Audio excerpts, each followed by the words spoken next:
సర్పంచ్ మోనాలిసాకు శిశు సంక్షేమ శాఖ ప్రశంసా పత్రాన్ని అందజేసింది. సర్పంచ్ సంవాద పోటీలో భాగంగా చైల్డ్ ఫ్రెండ్లీ పంచాయత్ అనే అంశంపై ఇటీవల కార్యక్రమం చేపట్టారు. పోటీలో వజ్రకరూరు సర్పంచ్ మోనాలిసా జాతీయ స్థాయిలో ప్రథమ స్థానంలో నిలిచింది. రాష్ట్ర డైరెక్టర్ సూర్యకుమారి సర్పంచ్కు ప్రశంసా పత్రం పంపిణీ చేయాలని జిల్లా కలెక్టర్ను ఆదేశించింది. జిల్లా ఉన్నతాధికారుల ఆదేశాల మేరకు ఎంపీడీఓ దామోదర్ రెడ్డి సర్పంచ్కు ప్రశంసా పత్రాన్ని అందించి అభినందించారు.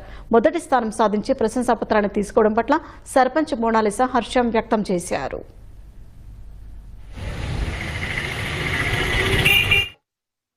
సర్పంచ్ సంవాద్ అనే యాప్ ద్వారా ప్రతి నెల వారు ఒక థీమ్ ఇవ్వడం జరుగుతుంది. క్వాలిటీ కౌన్సిల్ ఆఫ్ ఇండియా వారు అందులో భాగంగా జూలై మాసం గాను చైల్డ్ ఫ్రెండ్లీ విలేజ్ అనే థీమ్ ఇవ్వడం జరిగింది. అందులో వారు ఒక వీడియోని అప్లోడ్ చేయమన్నప్పుడు మేము చైల్డ్ ఫ్రెండ్లీ విలేజ్ అనే వీడియోని అప్లోడ్ చేయడం జరిగింది.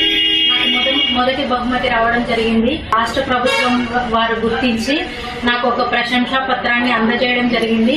అందులో ముఖ్యంగా ఏంటంటే ఐఏఎస్ సూర్యకుమారి మేడం గారు ప్రాజెక్ట్ డైరెక్టర్ గారు నన్ను గుర్తించి నాకు అభినందించడం జరిగింది. ఈ యొక్క ప్రశంసా పత్రాన్ని అందుకోవడం ద్వారా జాతీయ స్థాయి అవార్డు తీసుకున్నందుకు నాకు చాలా సంతోషంగా ఉంది.